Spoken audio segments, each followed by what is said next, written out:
MBTI가 16가지인데 그 16가지가 각각 다시 4개로 쪼개집니다. 아주 발빠르고 예리한 대신에 지속력이 약합니다. 그래서 끈기가 부족해서 마무리를 잘 못해요. 젊은 사람들은 의리를 지켜야 된다 이렇게 생각하는데 그렇지 않습니다. 의리는 지킬 만한 사람한테 지키는 거예요.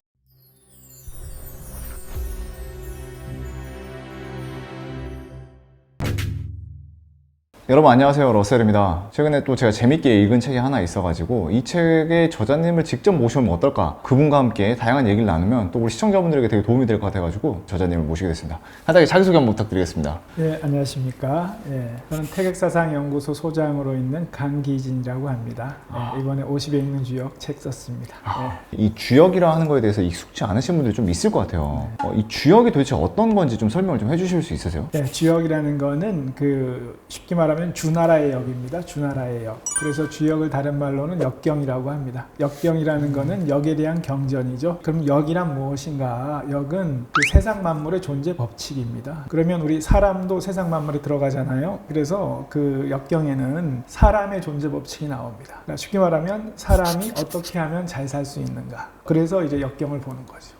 그게 사람이 잘 살 수 있는 데 하는 그 방법이 나와 있는 거예요? 예. 아주 구체적으로 그 64궤에 따라, 64궤라는 거는 이 세상에서 일어날 수 있는 모든 일을 64가지로 분류를 해놨습니다. 사람이 세상을 살면서 마주치는 일은 그 어떤 일이든 이 역경 안에 있는 64가지 경우 중에 하나다. 그 각각의 경우에 어떻게 대처해야 내가 이 세상을 잘 살아갈 수 있는가 나와 있습니다. 일반적으로 시청자 입장에서는 그런 생각이 들 것 같아요. 이거 주역과 그럼 사주팔자의 차이는 뭘까? 흔히 이제 헷갈리시는데요. 이 주역은 은나라의 점인들이 만들었습니다. 점인이라는 거는 점치는 사람인데 네. 은나라는 점인들이 통치 계급이었습니다. 점을 봐주신 사람들? 네. 관직에 점인이 있었고 점인 중에 제일 점을 잘 치는 사람이 은나라 왕입니다. 은나라 왕은 자기 권력이 점괘를 얼마나 정확하게 보는가에 따라 나오기 때문에 점을 잘 치기 위해서 엄청난 노력을 했겠죠. 모든 국력을 다 기울여서 짧게는 600년, 길게는 3000년 동안 연구했습니다. 점인들이 대를 이어가면서 그 결과 집적된 것이 오늘날의 역경입니다. 그러면 사주는 뭐냐? 이 점인들이 그 역경을 정립을 했는데 개인의 인생을 사실 상담해 줄 필요가 있죠. 개인의 인생을 상담해 주기 위해서 그 개발한 술입니다. 술. 일종의 기술, 도구, 툴 같은 거죠.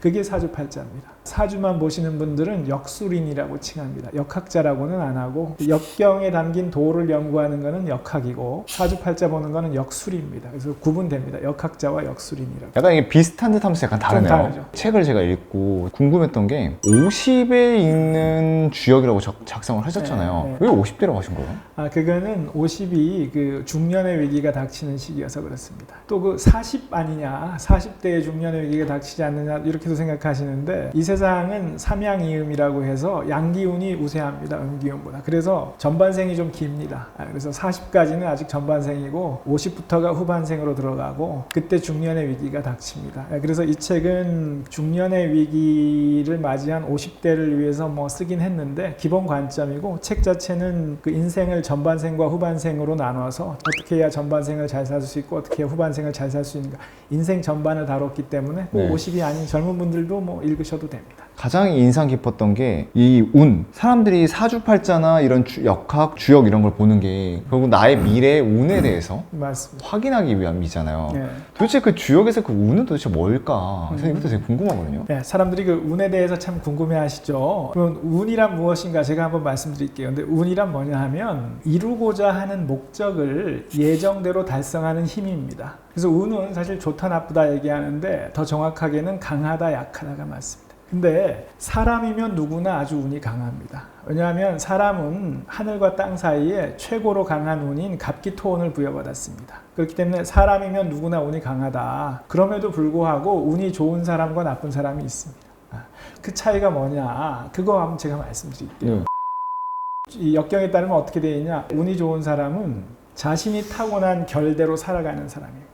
자신의 결을 잘 타는 사람, 자신의 결을 거스르는 사람은 운이 좋을 수 없죠. 주역의 64궤는 그 세상 만물이 64가지로 나누어질 수 있다는 건데 사람도 결국 64가지로 나눌 수 있습니다.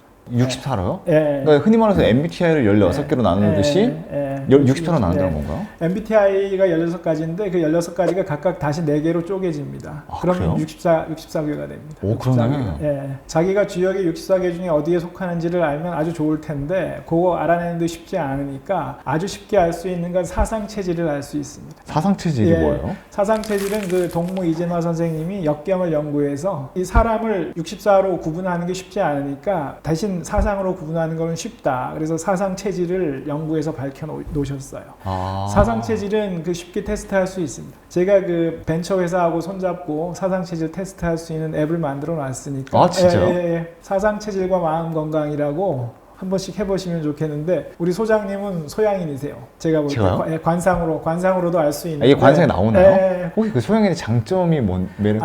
소양인은 일단 기회를 보는 안목이 아주 예리하고 그 다음에 아주 빠른 속도가 강점입니다. 남들이 보지 못하는 그 기회를 예리하게 포착하고 그 두뇌 회전이 아주 빠르기 때문에 판단도 빠르고 행동도 빠르기 때문에 그걸 포착해서 빠르게 움직이세요. 네. 제가 사실 오기 전에 그 TV 러셀을 좀 봤는데 남들이 흔히 보지 못하는 영역을 딱 보셨잖아요. 네. 그 영역을 딱 개발을 하셨죠. 발빠르게. 그리고 아주 빠르게 성공하셨죠. 네. 소양인의 강점이 아주 전형적으로 잘 발휘된 케이스세요. 근데 소양인이 장점만 있는 건 아닙니다. 소양인의 단점은 끈기가 부족해요.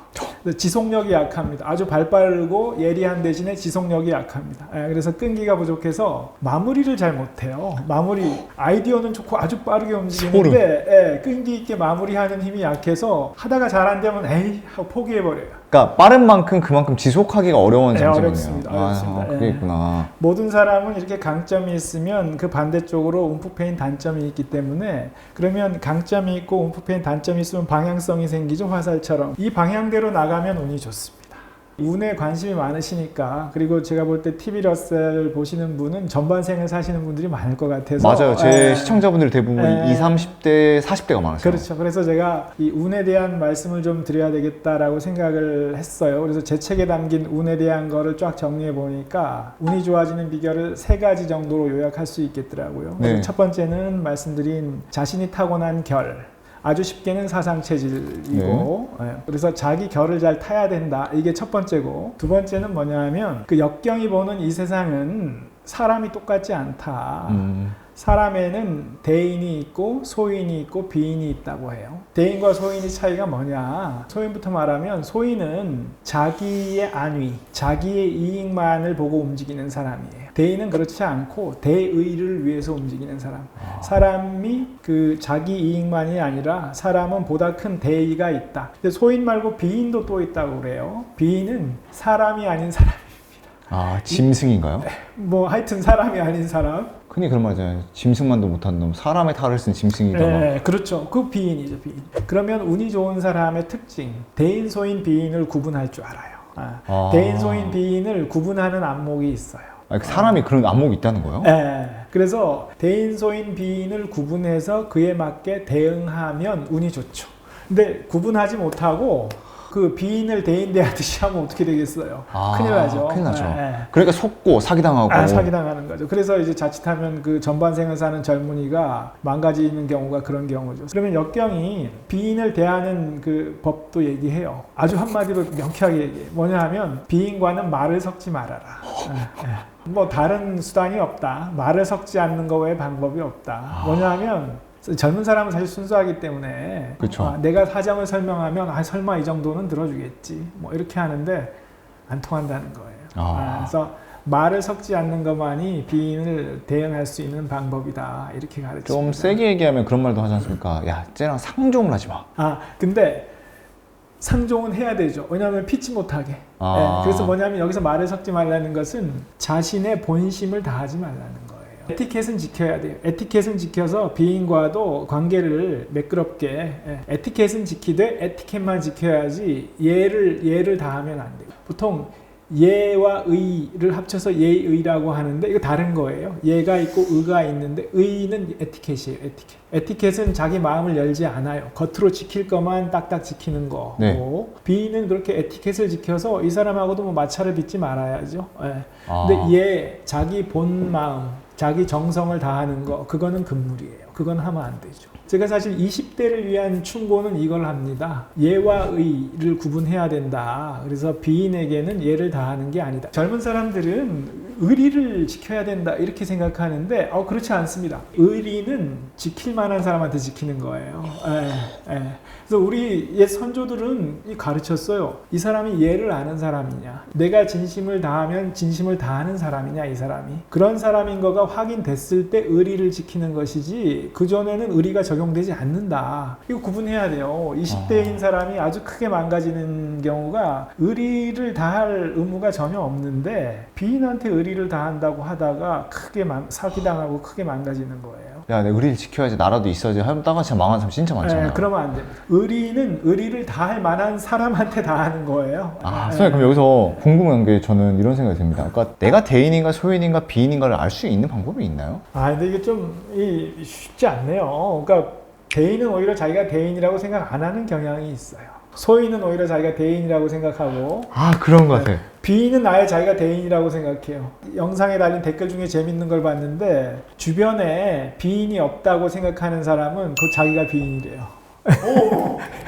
진짜 그러나. 그래서 이 주역은 그 공동체를 둘로 나누는데 태의 공동체와 비의 공동체가 있습니다. 비의 공동체는 비인이 주도하는 공동체예요. 소통이 막힌 공동체. 소인은 이 부하내동해요. 시류를 따라가기 때문에 비인에 영합해서 비인을 따라갑니다. 태의 공동체는 뭐냐 하면 마음이 통하기 때문에 소통이 원활한 공동체. 태의 공동체에 속했으면 정말 행복한 거죠. 나의 정성을 다해야 되고 예와 의리를 다해야죠. 주역은 뭐라고 하냐면 태의 공동체에서는 소왕대래. 적게 줘도 많이 돌아온다. 비 공동체는 뭐냐? 대왕소래. 크게 가도 조금밖에 안 돌아온다. 10을 내주면 돌아오는 건 5밖에 안 되기 때문에 자꾸 이걸 반복하면 점점점 내가 피폐해지죠. 자기개발 좋아하시는 분들 사이에서는 이 말이 기버, 테이커 이런 말이 있거든요. 기버라면 무조건 퍼줄 수 있는, 자기 거 모든 거 퍼주는, 테이커는 모든 거 받기만 하는 사람. 이게 약간 진짜 이 대인, 소인, 비인이랑 거의 비슷한 일맥상통하는 것 같아요. 그렇겠네요. 그럼 이렇게 해서 운이 좋은 두 번째 방법 알아보는데 세 번째는 뭐예요? 세 번째는 뭐냐면 이거 약간 의외인데 인터넷에 보면 간절히 바라면 이루어진다 이렇게 하는데 역경은 반대로 가르칩니다. 간절히 바랄수록 안 이루어져요. 왜요? 간절히 바라는 일이 있으면 혹시나 이게 안 이루어지면 큰일 나니까 이걸 이루기 위해서 한치 오차도 있으면 안 돼. 철두철미하게 계획해서 반드시 이루고야 말겠어. 이렇게 되잖아요. 그렇게 치열하게 하면 할수록 안 이루어져요. 선뜻 동의가 잘 안 되는데 한번 가만히 생각해 보세요. 싸울 때 어떻게 하나요? 다들 내가 약자라고 자처해요. 힘센 놈이 힘 약한 놈 팬다 이렇게 하소연하죠. 그래야 사람들이 자기 편 들어줄 거라고 그쵸. 생각하죠. 드라마나 영화 보세요. 주인공이 있고 빌런 악당이 있으면 주인공보다 악당이 항상 힘이 세요. 주인공이 약해야 시청자가 주인공의 감정이입한다. 주인공을 돕고자 한다. 사람이 무의식 중에 알고 있어요, 사실은. 그런데 간절히 바란다는 거는 그 바람 한 가지로 내가 가득 찬 거예요. 그렇게 되면 주역에 뭐라고 나왔냐면 하늘이 가득 참을 미워하고 땅이 미워하고 사람이 미워하고 귀신이 해코지한다고 나와요. 그럼 어떻게 해야 성공할 수 있느냐? 낙천적인 태도를 가져야 돼요. 낙천이라는 건 뭐냐면 하늘을 즐긴다는 거거든요. 하늘을 즐기는 태도. 이 일을 이루고 싶어요. 열심히 노력을 해요. 내가 겨냥하는 이 목적과 비슷한 게 이루어지긴 이루어질 거예요. 이 노력이 의미 없지 않아요. 이 치열한 노력이 의미가 있는데 그 최종적인 것이 꼭 내가 바라는 거와 약간 다를 수 있어요. 그 뭔가가 이루어지는 거에 내가 만족하면 되잖아요. 이런 마음을 가지면 더 잘 이루어져요. 진짜 그런 생각 항상 하거든요. 제가 좋아하는 말 중에 하나, 인생사 세옹지마라고. 맞습니다. 다 그 이유가 있는 거다. 소양인의 아주 전형적인 성공 그 모델을 보여주셨고 아주 또 낙천에 대한 전형적인 사례를 보여주시네요. 그러면 지금 저한테 또 살다 보면 힘든 일이 있더라도 거기에 대해서 또 낙천적으로 참고 이겨내면 또 좋은 게 오겠네요. 그럼요. 그 노력이 헛되지 않고 뭔가가 이루어집니다. 오히려 더 멋진 일이 이루어질 겁니다. 열심히 하겠습니다. 잘된 사람들은 왜 항상 그냥 운이 좋았다라고만 할까? 요즘 유행하는 말로는 꺾이지 않는 마음. 주역이 딱 나옵니다. 휴문이 왜 있느냐? 네 팔자대로 살아. 정말 우리는 그대로 그냥 살아야 되는 것일까? 제가 사실 서울법대를 갔어요. 대학 갈 때 왕창 인생의 팔자가 꼬였습니다. 그 왜 그런 말이 있죠? 진짜 여행은 여행지에 가서 길을 잃었을 때 시작된다고.